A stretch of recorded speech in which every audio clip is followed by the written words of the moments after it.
I've put together approximately 35, maybe 37 videotapes, and all the information comes from a book dictated to me by God as his righteous servant, a man described in Isaiah 53, and the man described in chapter 11 of Isaiah, the descendant of David, the twig from a shoot that grows out of the stump of Jesse, and it is a stump because of the vanished and failed ancestral tree of the kings of Judah, the line of Jesus. He cannot be the man of chapter 11. He's not the anointed one. He's not son of David. None of that's true. The other book, that book is called Isaiah 53 in the Day of the Lord. And there's about 3 chapters in those particular videotapes that come from the second book that we wrote not too long ago.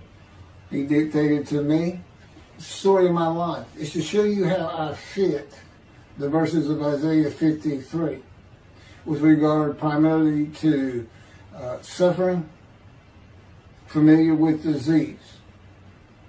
So that would be wounded, and as it turns out, cancer. But the other words that you find in Isaiah 53, punishment, maltreatment, crushing, bruising, chastisement, okay, that is all in God's power. That's all in God's power, all those words. But the books are unpublished, shunned and despised, accounted afflicted by God, plagued. Nobody understands. This is so different than the Judaism the Jewish people have been taught. This Messianic era that will never occur. And we know it's not going to occur now once you believe who I am and how you cannot. After the mountain of evidence I have presented that is in those books, just as Moses today would have to say, well, look, I wrote Leviticus. You think I just came up with that? You think I just came up with all this information? That I know how God speaks through an angel and who that angel is? Moses walks by a burning bush that's not consumed. The angel of the Lord's in the bush and God speaks. I'm the one who explained that to you. I shouldn't have to go any further than that. But God says the rabbis, the shepherds, they never listen to my prophet. They think they know everything. Well, I'm going to keep showing that they don't. This is primarily for the people who listen to them and not them. I don't expect them to ever respond. Because by responding, they have to say they've been wrong. Or that's just not what we believe. And so they won't change. The bottom line is they make money on it. That's the bottom line. God had me watch a video of Toby Singer just for this one purpose I'm about to tell you. He said, watch him raise his hand. He raises his hand to do his hair or rub his nose or something, and it's this big, fat gold watch. And this is how you know this is a God of old. He said, look at that. Look at that. I said, well, he does dive. He skin dive, scuba dive. It might be a scuba watch. He said, that's no scuba watch. That's just a big, fat gold watch for everyone to see. And he makes his money on Isaiah 53. The guy said, at least that's how he really got going. I don't know. I know he has a radio show. But remember, I'm in the fire refinement. Everything God does with me is to draw emotions because I'm going to be emotionless once I get to Israel. For the most part. He'll let me feel what he wants me to feel. But nobody can get under my skin. You can't bother me. Even if I seem like I'm mad, it doesn't carry over to my insides. And I don't think about it any more than while I'm, as I would say today, on a rant, getting on somebody. But, I bring his reckoning. I laugh. I tell him, you know what I am, don't you, guy? He said, I know you're a lot of things. I said, no, I'm the reckoning, and I am the wrath. That's what I am. He laughed. Holy Spirit laughed. Yeah, I said, you know, righteous servant, David the shepherd, Elijah, prophet like Moses. You know, I like wrath. What's his name? Wrath. What does he do? He brings a reckoning. But anyway, I'm going to go through these early years of mine before God spoke to me. It's chapters 1 through 6. Chapter 7 is God speaks to an atheist, and I've already videotaped that. Walking with God, and something on visions and visuals. So the first chapter, this is what he told me to write down birth and tragedy. I was born in Bryan College Station, Texas on February. It's just in from the Holy Spirit, yes. Like he couldn't ask me before I started. Yes. Oh, this is only for the people who come to believe in me. I don't expect anybody who's been viewing these materials and, you know, nobody's really subscribing, a handful, to be believed. Again, I can't imagine. I don't know what you people want. I don't know who you think's going to come to do something different. How are you going to know who David is? I mean, according to Judaism, there is no description of him. How are you going to know who he is? All this being presented, and I know Jewish people have seen it, only 60% of the views are coming from the United States. Now, I don't know that means 40% is coming from Israel. Probably not. You got Canada, that's be a big follower on my WordPress site. And really just all the countries of the world at one time or another have looked at some of this information as I wrote my blog, and the blogs became chapters. But I'm assuming some Jews have heard of what some man is saying he is Moshiach, and they're watching. Well, this is for those who come to believe, the people who want to be the witnesses, the many made righteous. By my knowledge, by the things I can tell you that God would have me say to you. So, you know, this might be bored to tears with others, but it does show suffering, pain, and emotional pain, my background, and just who I am. Not just some kook out here. You know, people say, well, he's hearing voices. Listen, as a lawyer, I ain't even did criminal law. I've seen some of these people who hear voices. I promise you, you know that's a person who should be hearing voices when you just see them and watch them for a couple of minutes. It's not me. Excuse me. Okay, I was born in Bryan College Station, Texas on February 21st, 1957. And that's interesting because that's the year the first satellite went up. Russia sent up Sputnik, which was really 3 different satellites, and altogether they were called Sputnik. That is considered the dawning of the age of the internet. Now, I've asked God, how did you select me? How did I be blessed with this and learning all these things with this crazy life that I've had? And but he won't answer me. He's gone poker. This poker guy, he's not going to talk. He's not going to change expression or anything, or me give him an impression that he is. And so I tried to come up with it on my own, and that is where I started. I said, because I know how important the internet is for this. It's the only way to get things worldwide in, and all the teachings that have come through it. I didn't know, you know, I'm 63. I'm not like the young people who can just text messages without looking at the phone and all that. But he's taught me everything. He taught me how to set up Facebook, Twitter, you name it. You know, he would just say, go to your computer, do this, do that. You know, commanded it and directed to become very good at the computer and, of course, word processing. You know, I'm a regular secretary, except I still henpeck with one finger. I used to.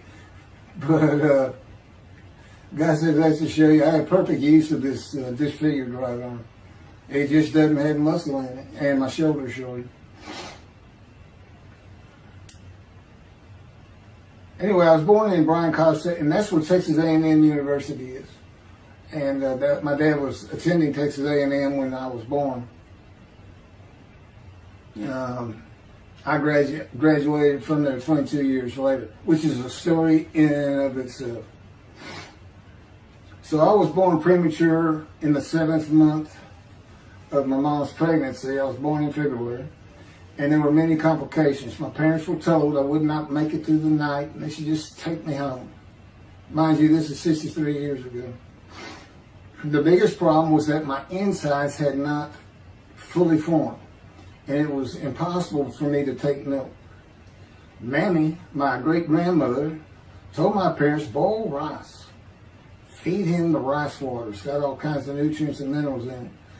Dad says he threw out a mountain of rice those first few months. And it would not be my last encounter with death. So my dad graduated and we moved to Metairie, Louisiana.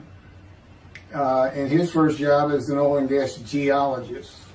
He looks for oil and tries to sell deals to people who can raise money to drill.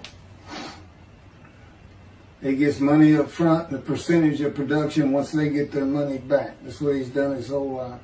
And I became, as a lawyer, I became board certified specialist in oil, gas, and mineral law because I had found it so interesting. As a young boy, I became interested. But he rarely had time for us. The other part, I said, okay, well, I was born when the dawning of the internet, so he's got a selection process for 57. And I come from a dysfunctional family. Lots of drinkers, lots of fighters. And on my mom, her grandfather committed suicide. It's tragedy. Birth and tragedy. In the Great Depression, he lost everything. He owned land in what is now downtown Dallas. But then when she was about 4 or 5, her mother went down to the Market Square in Crockett, Texas, small East Texas town. Everybody has their courthouse in the center of town, and there's streets on either side with stores. She went to the hardware store and purchased rat poison.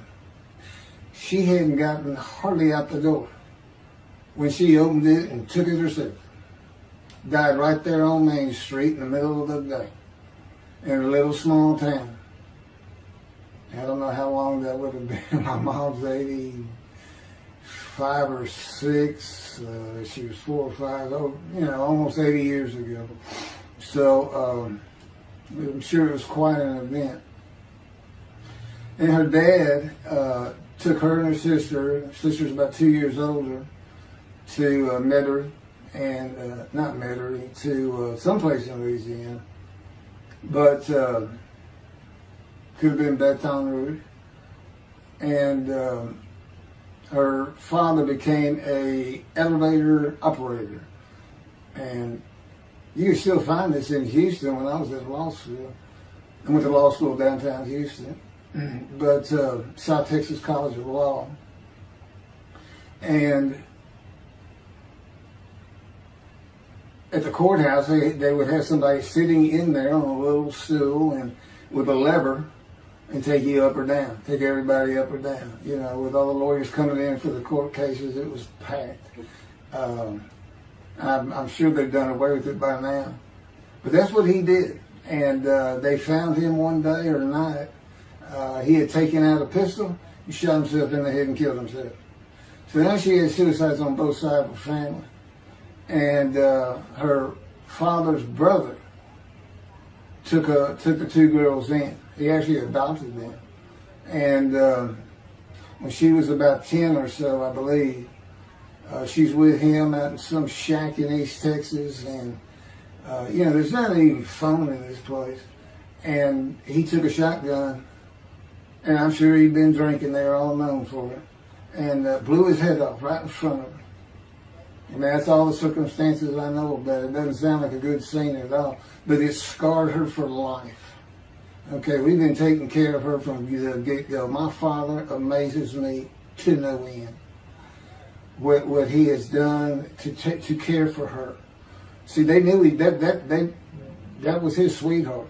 Eventually, now at 10 years old, that's who he married. And they're both from Crockett, Texas. Small town people. I still take care of them. They've taken care of me for 10 years. God took me from society. He made me quit law. terminate my law license in Hawaii and Texas, and took me into poverty. I've been in poverty for 13 years until I just now filed for Social Security early. But I give them more than 90% of it to make up for everything they've given me for 10 years, 13 years. While I'm in God's fire of refinement, learning everything I need to know. And I have learned much. There ain't any question.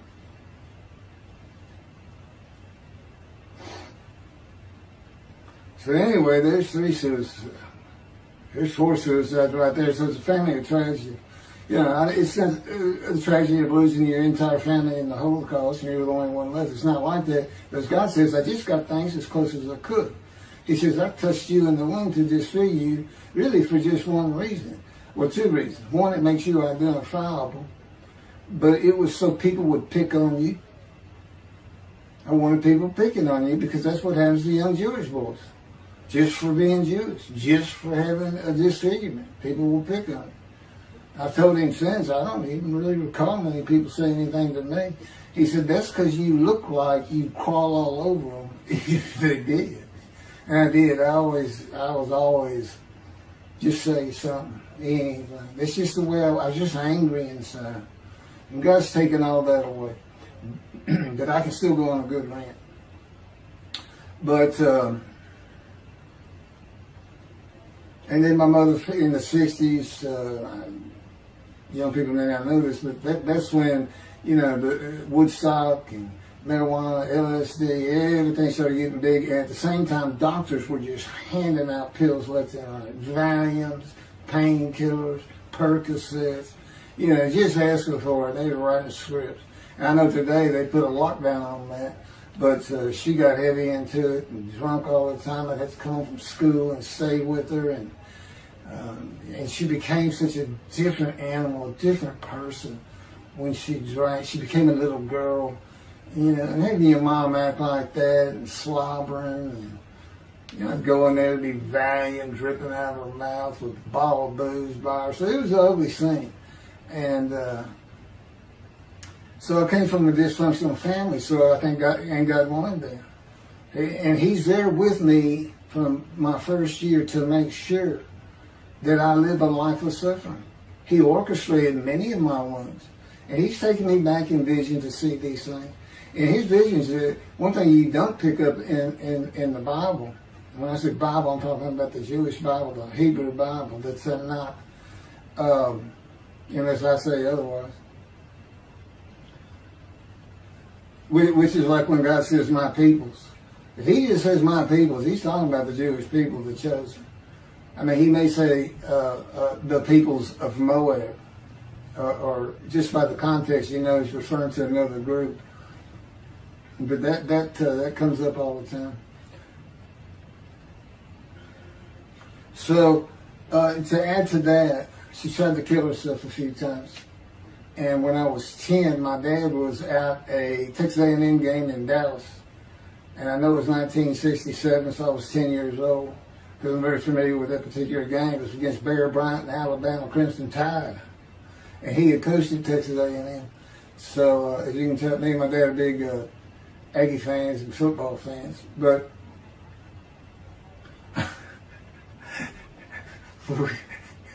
I had been assured we'll be able to see those games in Israel. Somehow it might be technically. He said, we'll get it.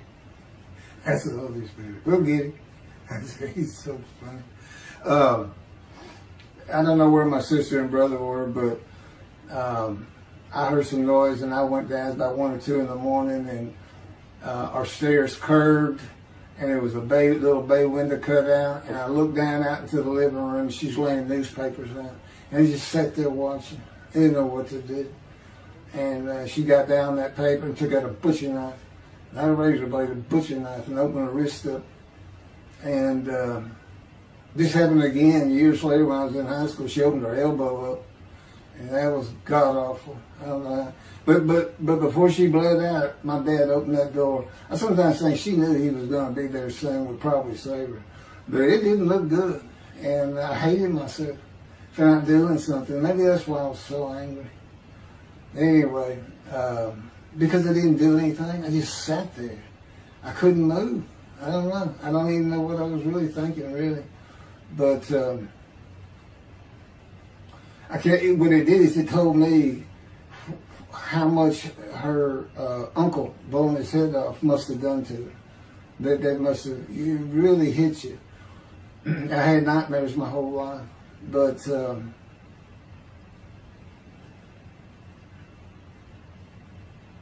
I was 16 when she did the thing with the knife. But you know what? My dad finally got her the best psychiatric care in Houston, Texas, and that's big because we got a medical center that's renowned throughout the world. And they put me back together many a time. And she never did that again. And the amazing thing is how different she is in her very advanced old age. I mean, it's like she was never that person of the 60s and the 70s and the 80s. I don't know how my dad survived it. I'd have never stayed. I'd have taken the kids and said, try to find us. But he's not like that. I've never seen two people who love each other so much. It's crazy. But anyway, I was married for 20 years and we weren't like that at all.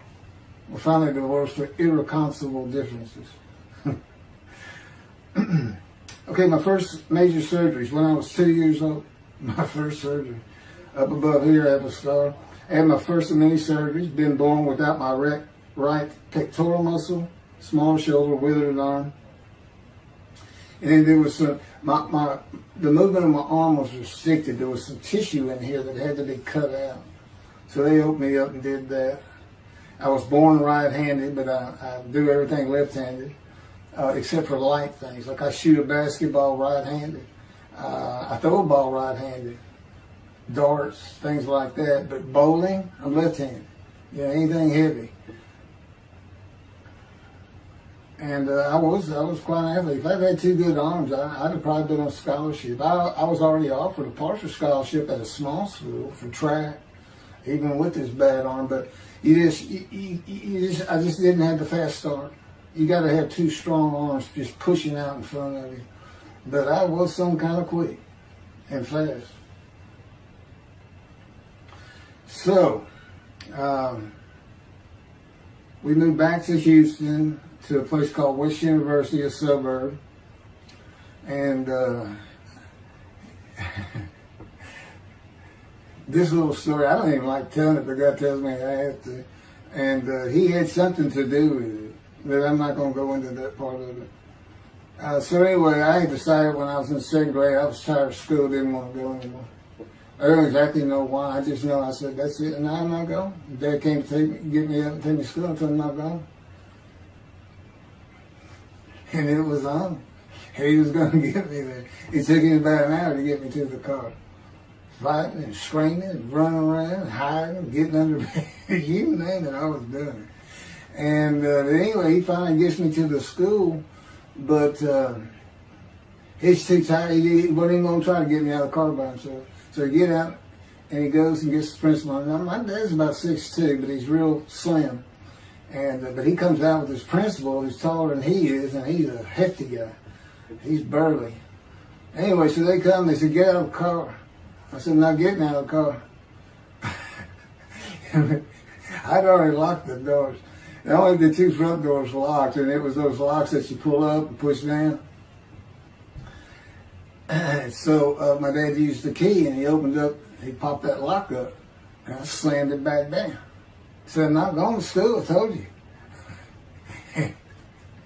He throws the key, they start throwing the keys at one another over the roof. The principal was driving the same thing, and I'm slamming his door, I'm leaping across the car. Man, I don't know how long I went, but they finally, in 5 minutes maybe, seemed like an eternity. I was terrorized, that's the way I looked at it. Anyway, the principal got it open. And I saw that door open, and I got back on the far other side of it, by the steering wheel with my back against that door. I curled up like a ball, had my knees on my chest. And he reached in to get me, and I unleashed on him, kicking him in the face with everything I had. It broke his glasses, and his orbital bone got shattered. So, That wasn't my first principal either. There's another one. So, but anyway, so they carried me in, and it was very embarrassing. I was crying. But again, funny thing, nobody, because I stayed with this same group for 9 years, going to West University and the junior high there that you go to. Nobody ever said anything to me about it. And I knew some of those kids that were in that class.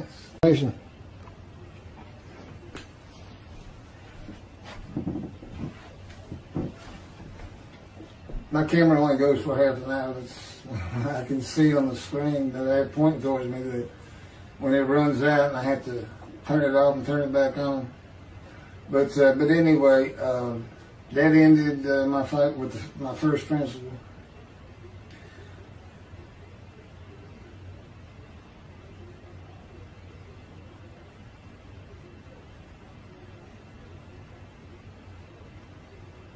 Yeah, here it is right here. I just got to help me put these together. In the 10th grade, the principal of the school told me to cut my hair. You know, I had long, blonde, wavy hair, well past my shoulders.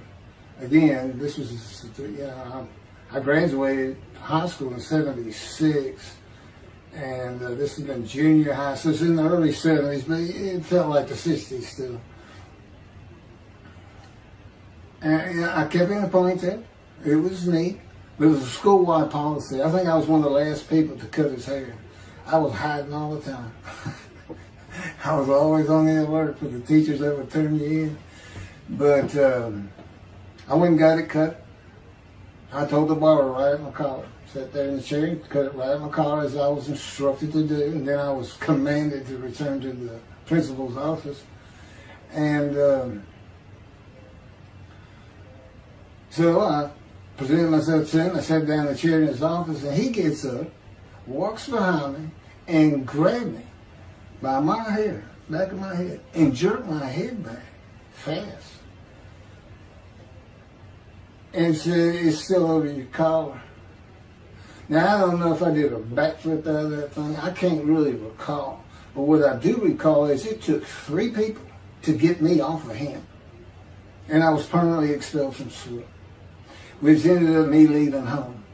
It wasn't a runaway. I'm just out of here. I'm tired of everything and everybody. I ain't going to school ever again. Hate school, always there. That was me. Yeah, they had to pull me off of him. I understand through a friend of mine, he said, "You know, my brother went to that school. He had some stories about that guy." I told God, it wasn't me, it's him. Second major surgery came when I was 12 years old to try and repair my right knee and just below it. I was running full speed in a field. High grass and weeds with a family dog. And God says he had something to do with what the dog did. For no apparent reason, just suddenly he was running at my side. And he just bolted, he just stopped going straight, took a hard left and went right between the legs. I go sailing in the air and I came down on my knees. Except my right knee came down on a broken Coke bottle, Coca-Cola. And they used some thick glass back then. It was stuck nose down, way down. It was all broken up, but it was the bottom all jagged that my knee just, you know, they said it went to the other side of your knee. They said, you got that whole field in your knee. But when I got to the hospital, I sat there for a long time. The first doctor that came in just told my mom, right in front of me, you know, I'm in the room, you know. He said, I can't repair that. It's not repairable. We want to take it off. I can't use it. And I already knew that because as I started screaming and yelling for my dad, he finally came back. This field was behind our house. There was a chain link fence and then the field. And, you know, my dad finally heard me. He got over, he saw the blood, and so all of a sudden he's scared to death. I'm going into shock. And he got me to put my arm around his neck. And he said, "Can you walk on it?" And I tried, and it just collapsed. It was useless. It was, you know, it was awful. And then I had to climb over that fence. And my mom was going crazy and screaming and crying. And he had to go take care of her. I'm sitting in his bathroom with my leg all opened up, and I'm just getting sicker and sicker, nauseated, scared. I was a cripple. And but anyway, they get me down to the hospital. And this, like I said, the first doctor was just like, we don't know what to do. And just right then, and God says he knew he was going to be there. This doctor walks by, and my mom recognizes me. And she goes, Dr. Kane. And she runs out the door. Well, this is Dr. Kane. Her Mamie that I mentioned earlier, in her old age, very old, maybe been in her 90s, I don't know, late 80s, but living with her sister, broke her hip. And this doctor repaired it. This is a long time ago, people. Repaired it, and she actually walked again with a walker. I remember. But that's who this doctor was. And she said, my son, they're going to take his leg out. You've got to come look at it. And this Dr. Kane actually became the medical doctor for the Houston Oilers. He repaired many in the before and after me. I guess that's what he specialized in. But he was there at the hospital just to do rounds. He wasn't dressed for surgery or anything. But he came in that room, and I mean, he was livid when he looked at my knee and knew how I'd been there for like 5 hours at this time. And he just started barking orders about getting me prepped for surgery, and he takes off to go get prepped. And they literally ran me down to surgery in a gurney. I mean, they were trying. This kind of fear he put in everybody. Anyway, I was in the hospital for weeks, and I woke up with my leg. I was glad of that. They had a cast from my hip to my ankle. And he told me, when I finally was being released, he said, if you put any weight on that leg, you'll never walk again. So, I can't remember, 6 weeks. I don't know how long it was that I had that cast on. It wasn't my first cast, it wasn't my last. Or maybe it was my first, but it wasn't my last. That's another story. We're not getting very far. There's 6 chapters. I'm barely getting through the first one. But what I'll do is I'll just do 6, just like I did with Isaiah 53. I did 6 or 7 videos, 7 I think. But then I joined them all together and put it as one video, the definitive commentary of Isaiah 53, which comes straight from God, by the way. I mean, you can contest what I'm saying all you want, but it makes perfect sense. For the first time, Isaiah 53 is explained. And how I've become the smartest religious Jew in the world who can see that, and what the wounding and the punishment, everything's about, and how it's really, in some ways, a snare for the Gentiles for the day of the Lord. Because he knows he can take me and just decimate any argument they want to put forth. You know, in particular, I'm blemished. I'm the Antichrist. In that I am the exact opposite of Jesus Christ. Okay? He's so smart, he was teaching synagogue at 12. Supposedly he was a perfect, beautiful man. I'm disfigured. You know, I'm not bad looking, but I'm not, I'm not Brad Pitt or anything. Anyway, a sinner, I wasn't an habitual sinner. I was a good person. I was good to other people. I was very compassionate. I said there was already a lot of humble in me. I didn't laud myself and the things I could do over others. Like being the fastest guy on top 5 at school and the fastest in the neighborhood. I didn't brag on myself. But as he took me back through my life and informed me when things were sins, it just seems like I touched on all of them. And if murder in your heart is actually committing that sin, as the Christians say, I don't really go with that. But then there's really not much I've missed. So I'm a sinner. And, all Jesus can say is, well, I'm a sinner too. I lie. All you got to do is read the scripture in the Gospels. You see where I'm lying. That's easy. And I came from the banished line. I thought I was the man of Isaiah 53. I thought I was going to be exposed to death, but given long life. This is what he would tell you if he was here. He said, but you know what happened? They crucified me. And on the cross, I realized I'm not that man. This isn't exposure to death. This looks like a sure thing. Father, Father, Father, why have you forsaken me? That's Jesus Christ saying, I'm not the man of Isaiah 53, and I just figured it out. That's what that is. I ask God sometimes, you sure you didn't have that written? Why on earth would they write that down? At least forget about it. We need to forsaken me. But that's what it's about, Christians. Oh, they got their way. They can explain that being counted a sinner means he got crucified with the sinner beside him being crucified on each side, left and right. So there's three of them, so he's counted a sinner. Okay. You know, it's supposed to be descriptive. It's supposed to be able to find a person to live.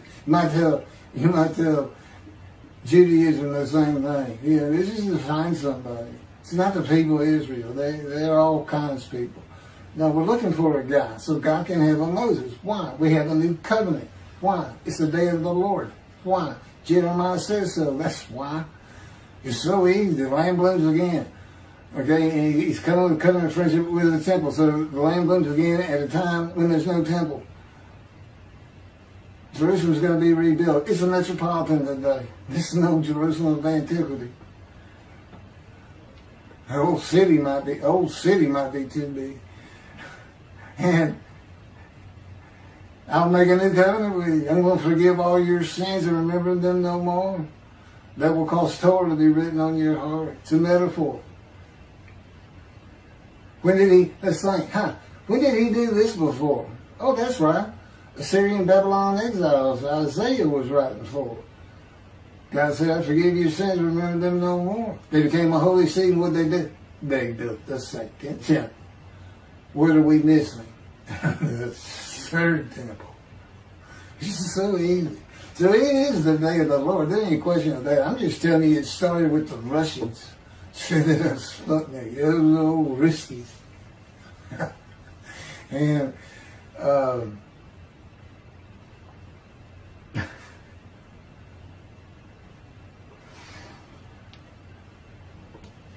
and he's bringing the covenant, but he's got to have a Moses. He said him, send a prophet like Moses. So he's saying it's Joshua. No, it's not. God needs him today, the day of the Lord. And guess what? He gives us a description of him. He knows this is a time of secularism, reliance on science and medicine and doctors. And you got so many more people who the only book out there is not the Hebrew Bible. There's a lot more books than that. You know, there's all kinds of distractions, television, cell phones, computers. You know, back then, you know, you just sat around and said, what do you think God's doing? I don't know. Wish he'd send some rain. You know, it was just, I said it's easier to get them back then. But here it is. It's here. And God said, you see why I put shunned and despised in there? Because for a while I said, God, you know, this is before we really got the books done and everything.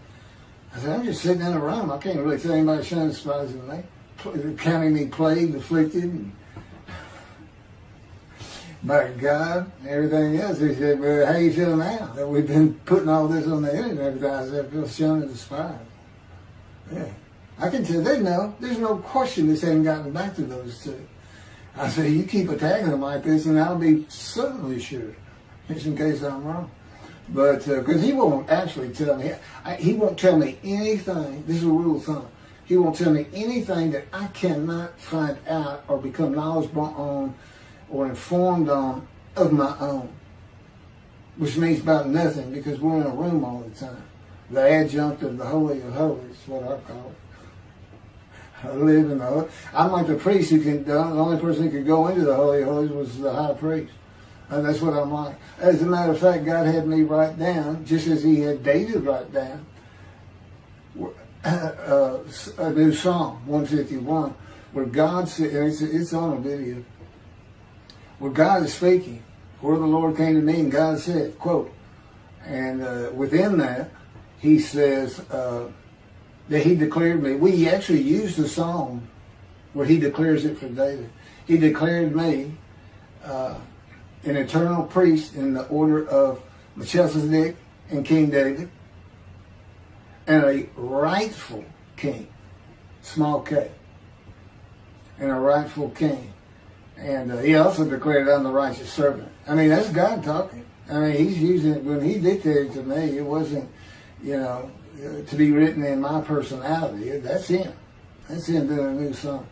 So, because he does that. Even in the writings, the person doing the writing, whatever prophet it was, or Moses, or David, if he wrote Samuel 2 and Kings 1 until he died. As I said, God says, look, just assume the central character is the one I had writing, because their lives change when I come to them, just like mine's changed. This is not anything I could have ever conceived or even bothered thinking of. I'd have never read the Bible my whole life if he hadn't told me, we're going to the bookstore and get you a Tanakh. That was 13 years ago. And my answer was, what's a Tanakh? I didn't know anything. And you look at all this knowledge. But this is it. This is the only power he's going to use in creation. He's not going to perform miracles. He's not going to have me performing miracles. And he's not. He said, the only power I'm going to use is on you. What I can get you to do. He said, I can take a Gentile Texan and take him to Israel and get my temple built. Okay. He said, because that's what you say to God all the time. Okay. And one night, I hadn't even read Isaiah 53. He didn't come to me and just say, offer yourself for guilt. I crushed you with cancer. It was me that did. That's not, I wouldn't have known what he was talking about. We finally get to Isaiah a couple of years later. He said, Keith, read Isaiah 53. I said, okay. And so I read it. I said, okay, finish it. He said, who do you think that is? I said, I have no idea. I can barely read it. I don't know what it's saying. I said, I think these two verses ought to be up here. I said, you sure nobody messed with this thing? He said, nobody messed with it. It's just how I had Isaiah write it. He said, that's you. I said, oh, okay. And I couldn't help myself. Good luck convincing anybody. I can't even tell what it's saying. He said, before we get done with it, he's right. I've been over that thing so many times. From my original version of Isaiah 53 that he dictated, or told me how to put together, but every sentence, every word is, we've changed it up and added things. I've learned things. Like I didn't know about the test of devotion. I didn't know why the angel was leaving early in Malachi 3, but I do now. And all that would cause an amendment to my midrash on Isaiah 53. And, the book has me, these are all on videotapes now, me and Rashi. Rashi, the first one to come up with this is Israel. And, I look at his answers and I just shake my head sometimes. You should see his answer in Malachi 3 for the angel of the covenant that you desire. There's only a covenant of friendship in the covenant of Jeremiah. And this is his answer. It's midrash, so he just takes a section of the angel is on the way, and it just says the angel of the covenant. And his commentary is the angel that avenges the revenge of the covenant. I said, what does that mean? What is he talking about? I said, God's being funny. He said, I don't know. I said, you too know. He said, well, I'm not telling you. So, God likes to feel as though he's laughing. He doesn't actually laugh. He sends me a perception that he does. Or he uses me to laugh. I've mentioned that in a video. Because he can't. Well, he controls my words. I learned that in walking with him. Just one day, I'm talking out loud as we go. I'm discussing man and divine beings as though I had a sermon I was giving or a speech to somebody or a seminar. And I'm rolling, and I can tell he is really making this thing rock. He's taking it from here to here to here, and we're going. And I'm going. And all of a sudden, I use a word or a couple words that I simply don't use. And they're not what my mind was even thinking of. They just came out. And I just stopped. I said, did you do that? I didn't even say, hey, did you just make me say these two words? Because I knew he knew. I said, did you do that? He said, I did. He was almost indignant. I did. I said, okay. Anyway, that's where it all started. Now I know. Okay, guess who that is? That's the Holy Spirit. Using me. He doesn't sound like that. But he'll use words like that. So he's getting bored. They like to cut. I mean, let me just say this. This is part of God you don't know. And it's not all the time. It's some of the times we do tend to get kind of silly in here. But, you know, they do things after a while. I'm like, you know, I feel like a kindergarten teacher, and I got two of those kids that you just shake your head at. She said, this is a handful. These two are nothing but trouble. Always fooling around, looking for a laugh. And the Spirit's always working in heaven, death, God laugh, as it were. Again, he doesn't actually laugh. It's a perception that's his emotion. If God has any emotions left, because worrying about other people's pain is not one of them. It ain't that clear to me. I don't care about your pain. And just saying it makes you mad. He says, see him drawing anger. And he'll do so many times over and over. He says, it's easy because now you're to taste the fire out of it. He just started. I said, how do y'all keep doing this stuff? And one day I told him, I said, I got it. Which means it actually came from them. I got it. You never grew up. You never got sent to your room. You never had to climb that mountain to achieve something. Put yourself out there. Nobody's ever whooped you. He said, I said, that's what it is. You never grew up. That's what it is. Yeah, I'm dealing with the child God. That's what I'm dealing with. That's my argument. And then he came down as mean, very serious, mature God. And I didn't bring that argument up anymore. But that's how it gets with me sometimes. It's an incredible lot. For me, I'm not going to get to him. I guess I'm at the end.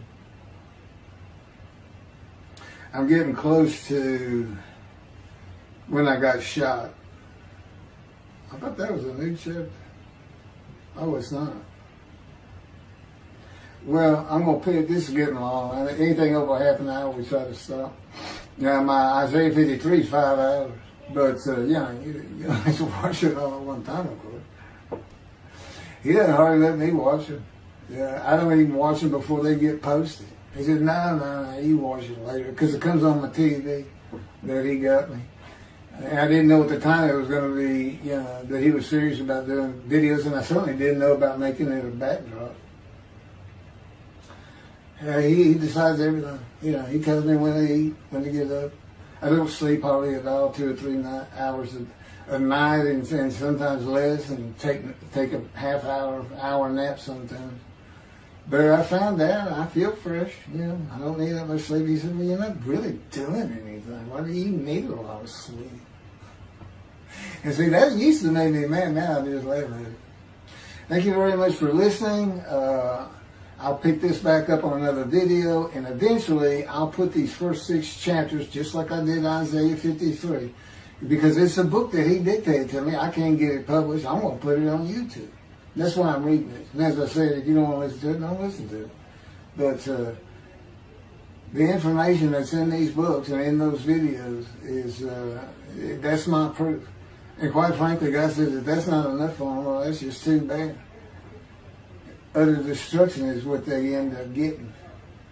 They better learn how to listen to the prophet. See, it's no different than the people back then. You'll say, well, why didn't they listen to Isaiah? Why didn't they listen to Ezekiel? Why didn't they? They laughed at Ezekiel. That's what Rashi says in his commentary. I didn't know it was laughing at him, but they just ignored him. Yeah, everybody thinks they know it. But in any event, I do know there's one chapter we haven't put in there, and that is recognizing a prophet in the time. It says Moses vouched for Joshua, so he didn't have to be tested. Now, the problem with all that is, and I think why God hadn't had me put it on video, is that they're looking for a seer, somebody who can see the future. But see, that's antiquity. I mean, that's not what you're looking for today. Moses wasn't a seer. And none of the prophets were seers. They just wrote down what God told them to write down. God's the prophet. Is the one making prophecy. And what he does, he doesn't actually just, quote, see the future. He walks it through. He says, okay, right here is when they're going to send up a satellite. This is where humanity will be at that time. He can walk it through in his mind. As I mentioned, his eyes, he doesn't have them. It's just his absolute knowledge of all things. He can form a picture of this room. Me, it's in here. He knows every atom of my body. And it's like he does a vision for himself, a visualization. It's what I call when they put pictures in my mind. He says, and he puts it into the spirit's mind. And they're both within me. You know, the big cloud that just came down. If you're sitting in a room with me, it envelops you. But it engulfs me, it goes through me. My little spirit cloud becomes part of the big cloud. That's why God is in his spirit. Here's the elements of spirit, here's the elements of God's presence, his mind. Two clouds, they just come together, they can be together. Okay, but God's still one. He created the other cloud. And then in this room, filled with them, my little spirit is like a little cloud that just came in and part of it. That's who I am. That's a man in divine days. Okay? No, it's like nobody's really expecting it. Well, maybe it's because you didn't know these things. And now they want, I get the feeling, shunned. Shunned means I'm not looking at that. It sounds like a kook. We by faith, by the fundamental principles of Rambam from the Talmud, from his diagnosis of the Talmud. Why don't you do your own? Why don't you throw the Talmud out and learn some new stuff? Why don't you get out of antiquity? Every religion has an end times like that. Every religion ends up with utopia for its people. Everybody. Well, don't be like everybody. You're the Jews. Throw that out. Let's get practical. Let's have God in our midst again, in a man like he was in Moses. Let's point at him and tell the Christians that is the man of Isaiah 53. Here's what it's about. God says he's coming back. He told us, we're not waiting on him like you. And he said when he was coming back, he false prophesied 5 times. He ain't coming back. He wasn't who he thought he was. He told us on the cross. I'm not the man of Isaiah 53. He tells us. What else was he doing? Father, why'd you forsake me? I'm about to die. What do you think he's talking about? What do you think he's thinking about? You're not supposed to die. He thinks he's the man of Isaiah 53. So do they. It's mind-boggling because I'm the man. And there's nothing about me that says Jesus Christ. Nothing. You should hear me cuss God. I cussed him trying to die. I begged for death 1,000 times. He said, it's not been 1,000 times. I said, it's been hundreds. He said, well, that's true. You have cursed me more than any man in the history of mankind. And he said, and you did it face to face. And I said, you shouldn't make me so mad. He laughs, y'all. He laughs. When I'm cussing him, he makes me laugh. And oh, you're kidding. That's sorry. He gave me his perspective. This is how he did it. He said, Keith, imagine you created ants. And ants are living beings. In other words, they can think and they have emotion. Okay, you get a great big ant farm over here in your room. Okay, you decide you're going to get one ant to get all the other ants to do stuff. But you got to get him ready. And you get him ready the way I'm getting you ready. Now, he's mad at you. Right? I said, yes. Yes. And he said, now, imagine, I'm always laying in this bed. I got a big table. It's got a microwave on. I put my computer on. I got a big fan I like to have on. And he said, look over at that table. Now imagine that ant got loose. And he is crawled up. And he is standing on the corner of that table. And he is giving you the what for in ant language. I mean, he's going. And he's turning around and shaking his butt at you. And he's cussing. And all this. And all you got to do is go bump. And he's gone. I said, that's funny. And it is. And that's how he, that's what it does to him with me. The spirit will rile me up. I call him a troublemaker, troubler. He's so funny. But God's so humorous. There's a difference in their humor. Okay, that wraps up. I'm told that does wrap it up. I'm going to pick up a gunshot. I guess it was worse than the accident to my knee. They ended up opening me up from between my breast and my pelvic bone, and now it's been 3 times. And eventually, the lung cancer and colon cancer and skin cancer. But the lung cancer is when they told you should have died from the colon cancer. He said, but this is it. We can't treat that. It's too advanced. You're gone. And prepare to die. That was 20 years ago when the planes hit New York. It was the planes hitting New York that got me up off the ground one last time to see one more doctor.